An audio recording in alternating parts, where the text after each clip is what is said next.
Hey guys, welcome back to my channel. Today I'm going to be telling you my labor and delivery story because this Sunday is Mother's Day. And because I am able to celebrate it this Sunday is such a big blessing, and I wanted to tell everyone Happy Mother's Day, and especially to those dads who are playing both roles. I know it's not easy, but continue to do what you guys are doing.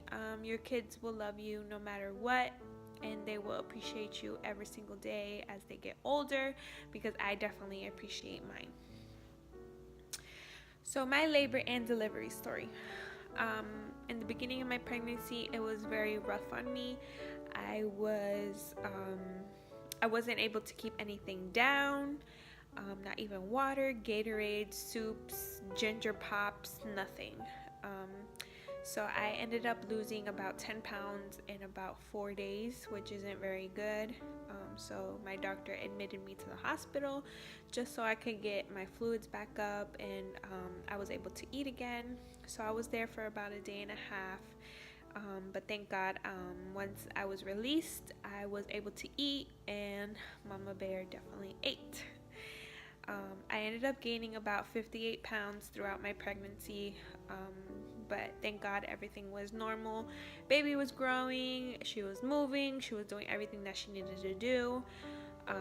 So my due date was scheduled to be November the 5th of 2016, and I had one final appointment before my 40 weeks, which ended up being November 4th, which was a Friday. My husband ended up taking the day off, just in case we ended up going to the doctors and they're like, hey, you're pretty much dilated, go to the hospital. If only if it was that easy. So we wake up, we make breakfast, we go and get ready, and we're like, hey, since it's still early, let's go vote. So we ended up going, and the line was about an hour wait, and we knew we weren't going to be able to wait, vote, and then make it to the doctor's appointment on time. So we figured we'll go to the doctor's appointment, we'll grab something to eat, and then we'll come back. So we ended up going to the doctor's appointment, and they called me in for my sonogram. So they did my sonogram, and then the gentleman who was doing my sonogram told me that the baby was not active, which, as a first-time mom, I was like, what the heck, what does that mean? And he's like, the baby needs to score 8 out of 8, and she's only scoring 2 out of 8. So on top of my head, I'm like, well, my baby's more active at night, and she's more active if I'm actually laying down, relaxed, and, just not moving. And I told him that. He's like, okay, that could possibly be why she's scoring low. And then he continued on, and he measured my baby to be 13 pounds. Yes, I knew I was big, but I knew I didn't have a giant baby in there. So he's like, okay, that's a little iffy. She's not very active, and she's measuring pretty much as a 13-pound baby. I was like, okay. So he's like, I'm going to get everything ready for the doctor. You guys could step out to the lobby, and they're going to call you as soon as they have a room. I'm like, okay. So we get to the lobby. Me and my husband are like, what the heck? We have a giant baby. How the hell am I going to push this out? So the nurse calls us. She takes our vitals, and she's like, okay, the doctor's going to be in shortly. So the doctor comes in, looks at the chart. He's like, did anybody break the news to you? I was like, what the heck? What news? I was like, no. And he's like, okay, well, the baby's not very active, and we need her to score 8 out of 8. Then he continues saying that the baby's very big, 13 pounds, and it's going to be very impossible to push. So he mentioned the word C-section. By the way, for all those moms who did have a C-section, I congratulate you. I just personally did not want to have a C-section just because I never had a big surgery done on me before, and I was scared about the outcome and the post-op, and I just did not want to have one, but I congratulate the ones who actually did. And when he mentioned that, I wanted to cry, but I had to stay super strong because I didn't want him to be like, okay, she needs to end up having a C-section because she's not going to be able to handle it. So I just stayed quiet and waited for him to continue to what he was saying. And he's like, you need to go to the hospital. I'm going to call the doctor who's on call and let her know that you guys are on your way. So mind you, I haven't eaten since 11 and it's at about 3 o'clock now. So I will start. He's like, you can't eat because if they do a C-section, you can't have any food in your system. And I was like, okay. So we run home. I take a quick shower and grab our bags, and we were out the door. And as we step into the car, my mom calls because she knew I had a doctor's appointment. So she's just calling just to check if everything was okay. And I was like, yeah, everything's fine, but they're sending me to the hospital. And as soon as I said that, I started crying. She's like, no, everything's going to be okay. The baby's fine. You're going to be fine. Let me know what the plan is so I can make my way to the hospital. I'm like, okay, cool. So we make it to the hospital, and we head to triage. They go ahead and put the bracelet on, put the monitor on, do all that good stuff. And the heartbeat of the baby is perfectly normal. Everything's fine. So we're like, okay. Then the doctor comes in and she's like, okay, so I want a second opinion. I want a second sonogram. I was like, okay, cool. That's what I want too.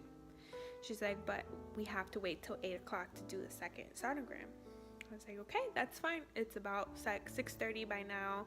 And I was like, I'll wait. So they ended up moving me to a delivery room, and they made me fill out all the paperwork that needed to be filled out for insurances, birth certificate, all that good stuff. And then about 7:40, they came in and grabbed me and took me to the sonogram room, and the technician did my sonogram. She scored 8 out of 8, and the baby was measured, according to her, was 8 pounds 2 ounces. It's a big jump from 13 pounds to 8 pounds, so I was like, what the heck? What am I having? So we go back to the room, and the doctor comes in. She's like, okay, so now we have an 8-pound baby.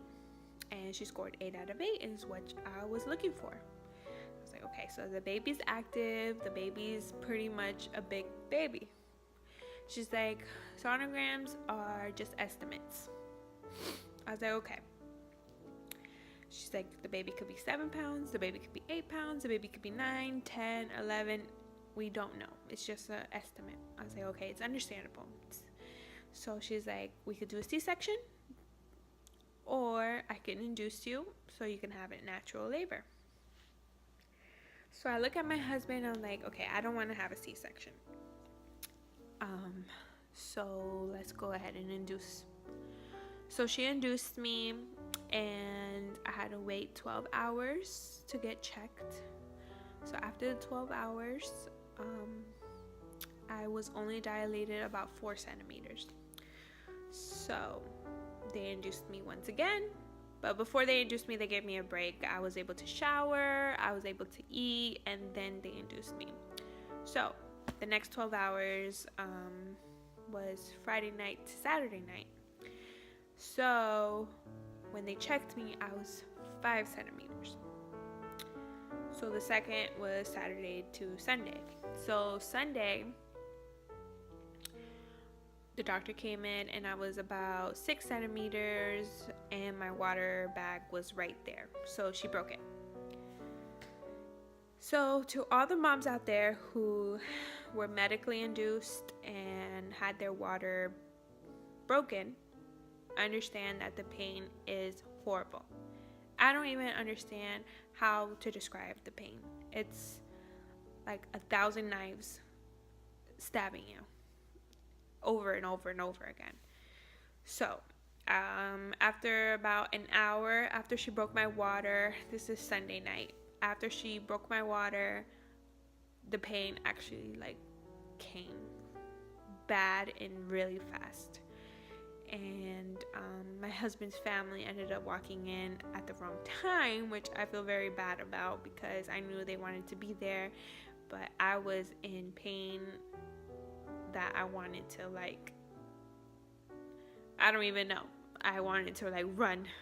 And my mom was holding my hand, and I feel bad because, you know, a mother never wants to see their child hurt, and she wanted to help me, but she didn't know how. So the nurse comes in, she's like, do you need anything? What can I do to help you? And I was like, can I get some pain medicine in my IV? So she gave me that, but I honestly did not like it because it did not take any pain away. But what it did, it made me really dizzy. Like, if I opened my eyes, I just seen the room spin. It didn't take any of the pain away. So I personally didn't like it. So I just sucked it up and dealt with it for about another hour. And I was screaming. I was just screaming to the top of my lungs. And the nurse comes in and asks my husband, is she okay? Does she need anything? What can we do? And he's like, what do you want to do? What do you want to do? I was like, can you check me? If I'm dilated enough, I will just stick it through, and I'll just deliver the baby if I'm dilated enough. So she ends up checking, and I'm only about 6 centimeters, almost 7. So I have still a long way to go to make it to 10. I was like, okay, let's do the epidural because I'm moving slow and I just can't take this pain. So he comes in, he makes me sign a form, and then he did that whole epidural procedure. And after he did that, my pain went away instantly from basically my legs down. It's the best thing ever.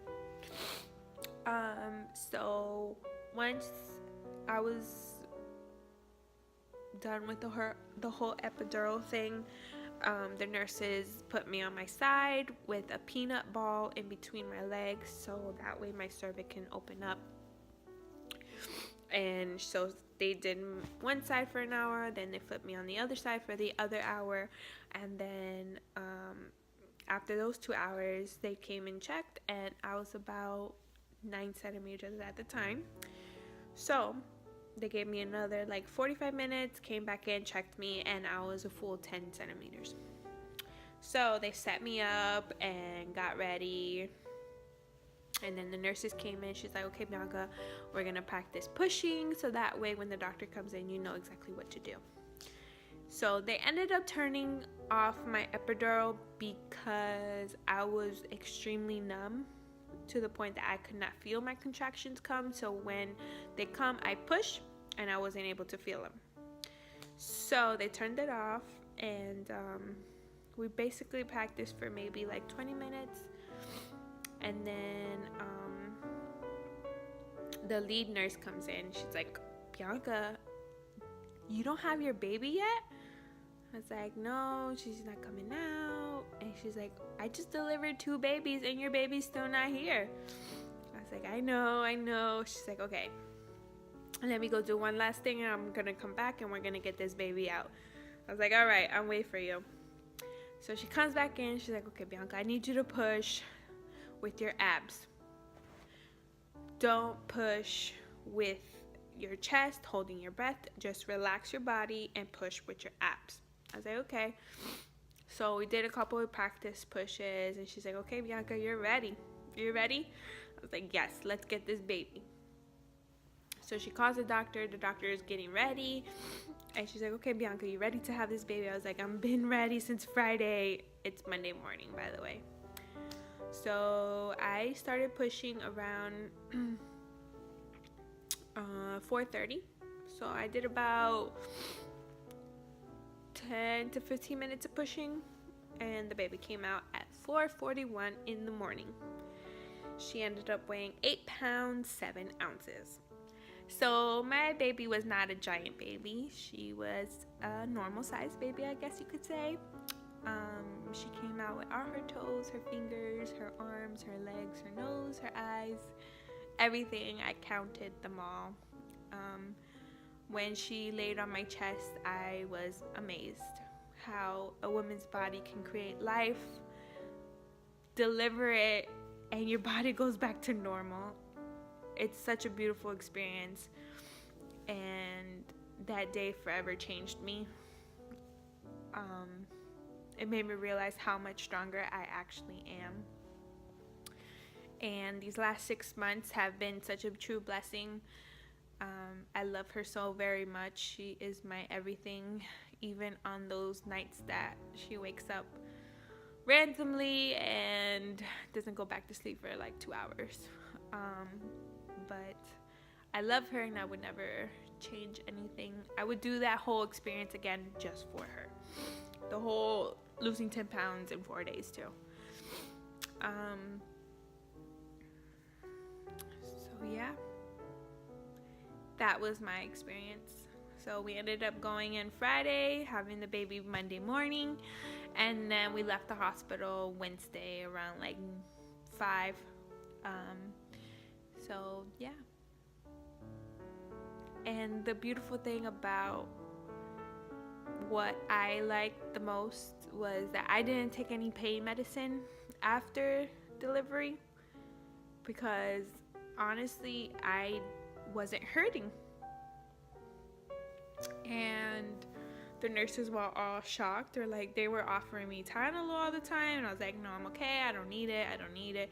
She's like, are you sure? I was like, yeah, I'm positive. And I pretty much healed very quickly. So yeah, that is my story. I hope you guys enjoyed it. If you guys have any questions, comment down below. And once again, happy Mother's Day to everyone, including all the single fathers playing both roles. Your kids love you. They will appreciate you when they get older. I know it might be hard at the time, but they love you. So go ahead and like, subscribe, and comment, and I'll be back with more videos.